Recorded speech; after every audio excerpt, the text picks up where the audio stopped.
Hello, assalamualaikum guys. Welcome back to Anglais bu gaaw ci Wolof, fast English in Wolof.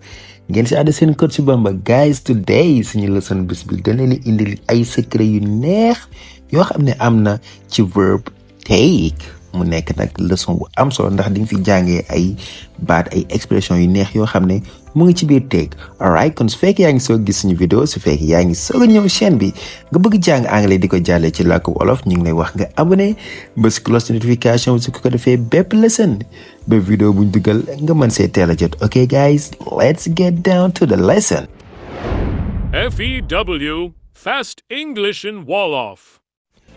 alright guys, comme ni ma leen ko waxee tey suñu leçon bés bi dañuy jël leçon bu am solo bi ñuy wax collocation with take, maanaam take ak i àndandoom mu nekk yu am solo lool.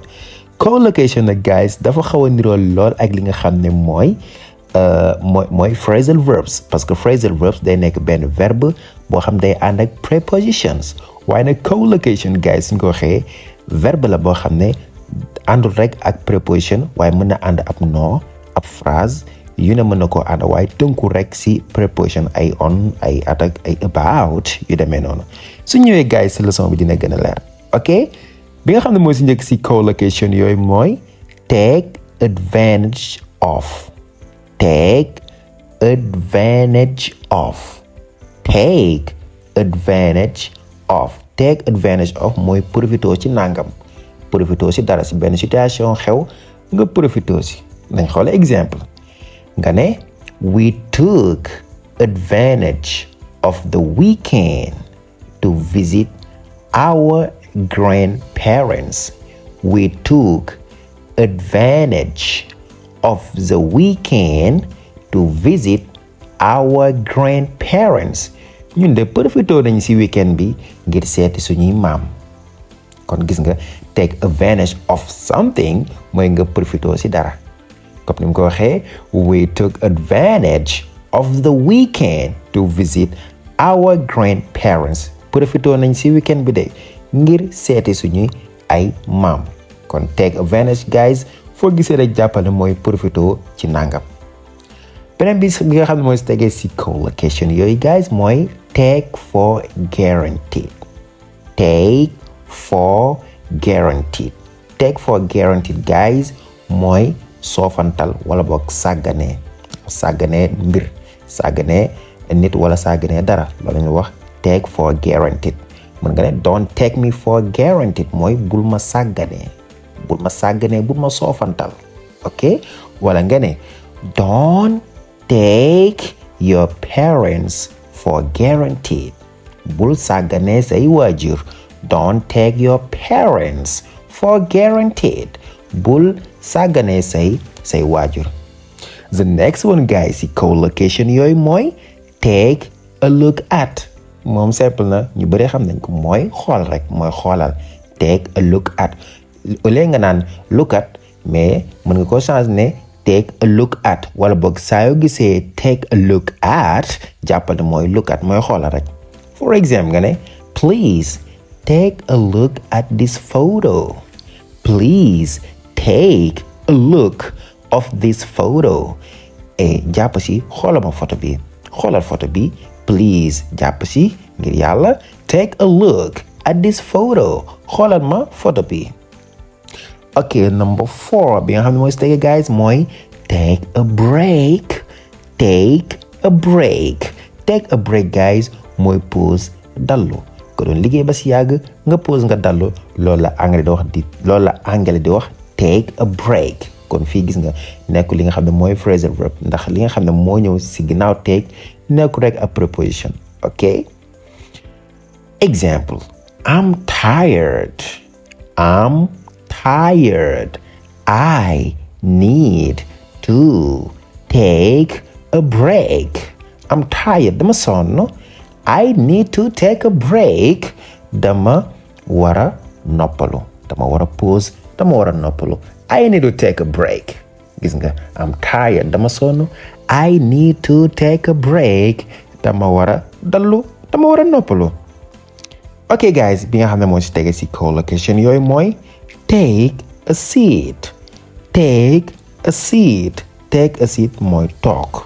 toog jël place nga toog prendre place jël place nga toog exemple welcome please take a seat welcome dal leen ak jàmm wala dalal ak jàmm please take a seat toogal mën nga toog jàpp si toogal s'il te plaît prends place toogal welcome dalal ak jàmm bienvenue please take a seat mën nga toog beneen bi si tege guys si collocation yi nga xam ne ñoo ànd ak take mooy take precautions take precaution take precautions take precautions mooy ngay jël say matuwaay take precaution benn situation am ñu ne na ku nekk jël ay matuwaayam mooy take precaution example you should take precaution before traveling abroad you should take precautions before traveling abroad danga war a jël say matuwaay laata ngay tukki dem extérieur laata ngay tukki jël say matuwaay maanaam li nga war a def yëpp nga def ko ñaan yeeg yooyu yëpp ak li nga xam ne moo nga war a lijjanti yëpp si ay wàllum këyit ak yooyu noonu loolu la fi jublu you should take precautions danga war a jël say matuwaay before traveling abroad laata ngay dem extérieur take measures mooy jël ay mesure ci nangam jël ay matuwaay wala ay saafara ci nangam moo precaution xaw nañoo ndiroo guys ñu xool exemple que ne the school took measures to keep students safe the school école bi took measures jël na ay mesures to keep students safe ngir rek élèves yi ñu nekk ci jàmm ngir élèves yi ñu mucc xëy na école bi dafa am ay yenn oto yoo xam ne spécialement ñooy yóbbu élèves yi ba seen kër ba nga xam ne kenn du leen mën a sàcc ak yu demee noonu kon loolu wax fii the school took measure to keep students safe beneen bi si tege guys mooy take a risk mooy ngay risqué nga jël ab risque rek di ko def take risk nga risqué exemple nga ne he took a risk and started a new business. He took a risk and started a new business. Moom da jël na risque ba tàmbale ab business bu bees. He took a risk and started a new business. Moom jël na risque ba tàmbale business bu bees. Take a risk. Alright, beneen bi nga xam ne mooy si tege guys mooy take medicine guys mooy jël ay médicament jël ay garab exemple nga ne don't forget to take your medicine after eating lunch.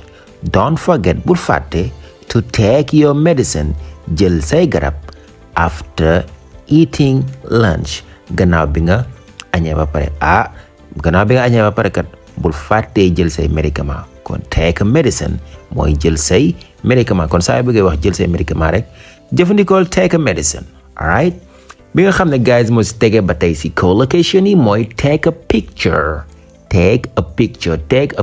mooy nga photo la ñuy wax take a picture example can you take a picture of me ndax mën nga maa photo can you take a picture of me ndax mën nga maa photo ba tey tamit am nga fi take care mooy ngay toppatoo sa bopp prends soin de toi nekkal ci sa bopp toppatoo sa bopp for example nga ne take care see you tomorrow loolu anglais dañ koy jëfandikoo lu bari ngir tàggoo take care amal jàmm prends soin de toi see you tomorrow à demain ba suba kon take care mooy amal jàmm wala boog toppatoo sa bopp ça dépend si contexte bi nga koy jëfandikoo waaye take care see you tomorrow anglais fu mu ko jëfandikoo rek mooy prends soin de toi nekkal si jàmm see you tomorrow ba suba.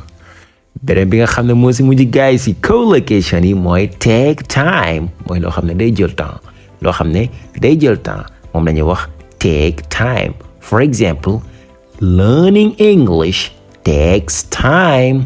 Learning English jàng anglais de takes time day jël temps kat.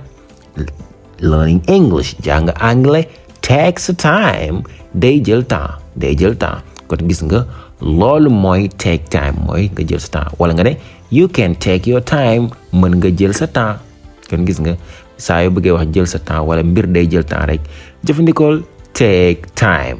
Alright fellas, kon loolu moo nekkoon suñu leçon bi si mu nekk ay collocation mu nekk collocation yu neex yoo xam ne jàng nga fi ay expression yoo xam ne laale na ak take. Alright kon nag su fekkee abonné ko guys ñu ngi lay wax nga abonné bës cloche de notification bi te guys bu leen fàtte di partage vidéo yi di commenter bu baax a baax. See you soon on your favorite YouTube channel Anglais bu gaaw ci Wolof ngeen si ànd seen coach Bamba. Goodbye.